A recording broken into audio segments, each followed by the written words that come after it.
They say tariffs are just taxes. But what if I told you, they're the new battlefield in global trade? From India to Japan, Germany to Vietnam, automakers are getting crushed, or crowned. So, who's thriving, who's surviving, and who's falling behind? If you care about smart investing and understanding where the auto world is heading, don't forget to subscribe. We break down finance and global business like no one else. Now let's dive into the global auto war. The US is reshaping the auto market, not with engines or innovation but with tariffs. These are not just economic tools, they're pressure points. The goal? Protect American icons like Ford and GM, push foreign brands to build American, and reduce reliance on rivals like China. But these tariff moves don't just slap exporters, they shock supply chains, raise car prices, and expose hidden winners and losers. And for investors, this is where the real action begins. Take India. A 25% tariff on SUVs and trucks nearly blocks Indian carmakers from the US. Tata Motors and Mahindra have the product, but not the price advantage. However, India isn't out of the game. It's playing a different hand: auto parts. Bharat Forge, Bosch India, Motherson Sumi. They're the unsung suppliers behind the scenes, delivering critical components to global giants. Their earnings? Often in dollars, their expenses in rupees. That currency mismatch gives them an edge, until the exchange rate flips.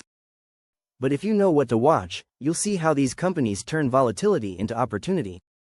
And don't forget the power behind the brand. Tata Motors isn't just a car company, it's part of the mighty Tata Group. Power, steel, telecom, hotels, they've got fingers in everything. So when one business slows, another picks up the slack. It's like a safety net built into the business. Mahindra has some diversity too, but not on the same level. In times of uncertainty, diversified backing becomes a superpower. Now switch gears to Japan. Toyota and Honda saw the tariff storm coming years ago. Their move? Build factories inside the US. Problem solved. They're not just competing, they're competing on American turf. Toyota stands out for its low debt, steady cash flow, and futuristic plays, like betting early on EV tech and mobility startups. But smaller Japanese players without US plants? They're slowly disappearing. In today's auto war, location isn't just a strategy, it's survival. South Korea caught on fast. Hyundai and Kia built deep roots in Alabama and Georgia. It's more than manufacturing, it's about being untouchable by tariff threats. But here's the risk: they're overly tied to the US. One hiccup in American demand, and the entire operation feels it.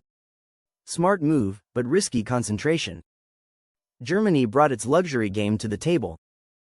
BMW and Mercedes-Benz assemble inside the US, dodging tariffs and protecting profit margins. Audi and Porsche?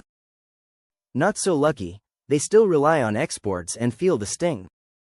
But German brands have one ace up their sleeve: pricing power. A 10% markup doesn't faze buyers chasing prestige. That gives them breathing room, but not immunity. China's facing the full brunt. Tariffs on vehicles and parts hit up to 34%, and the broader US-China trade war turns every move into a gamble. Chinese automakers responded by sending parts, not full cars. Others tried investing in US-based EV firms. Some look to assemble in third countries. But the constant uncertainty makes long-term growth hard to bet on. Politically, they're walking a tightrope. Financially, it's a minefield. Meanwhile, Mexico is playing the long game, and winning. Thanks to the USMCA, it faces zero tariffs. Labor is cheaper, logistics are simpler, and automakers like Ford, GM, and Nissan are building at full speed. But there's a wrinkle: new labor rules could slowly push up wages and costs. Still, Mexico is one of the clearest winners in this trade chessboard. Canada is riding the same wave: zero tariffs, strong infrastructure, and large-scale plants from Stellantis, GM, and Ford. It's calm, predictable, and integrated deeply into North American supply chains. If you're looking for low-risk auto exposure, Canada delivers consistency. But again, labor demands could pinch margins.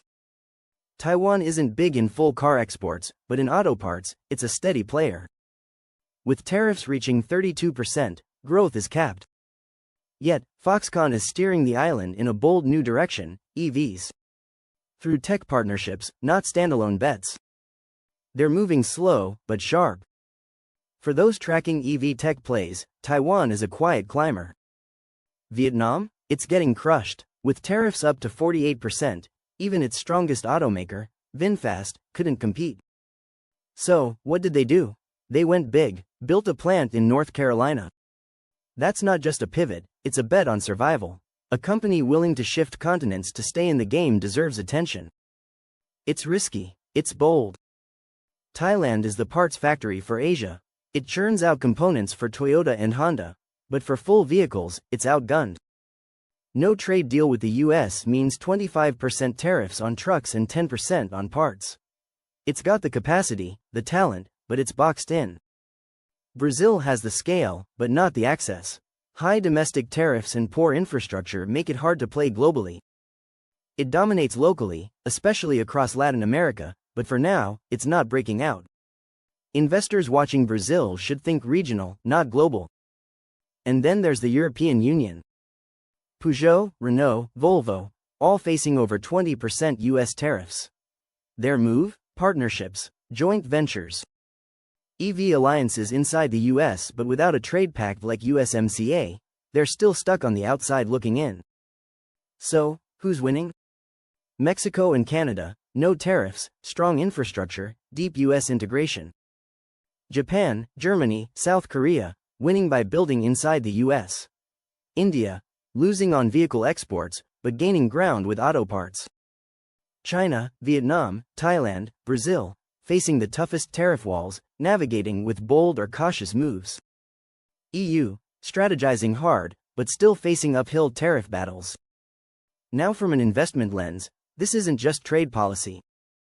This is strategic positioning. The smartest companies are doing one thing: adapting.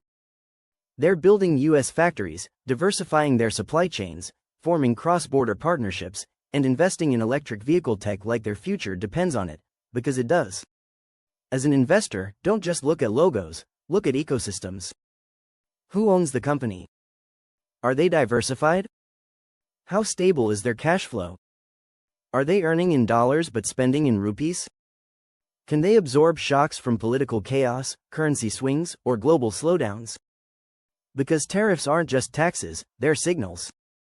They tell us where the power is shifting, who's aligning, who's stuck, and most importantly, who's evolving fast enough to win the next decade. If this gave you a new perspective, hit like, share it with someone who invests, and subscribe to the channel. We break down complex finance, business, and investing topics into stories that make sense. Let us know in the comments, which country do you think will dominate the auto market by 2030? And remember, smart investors don't wait for trends.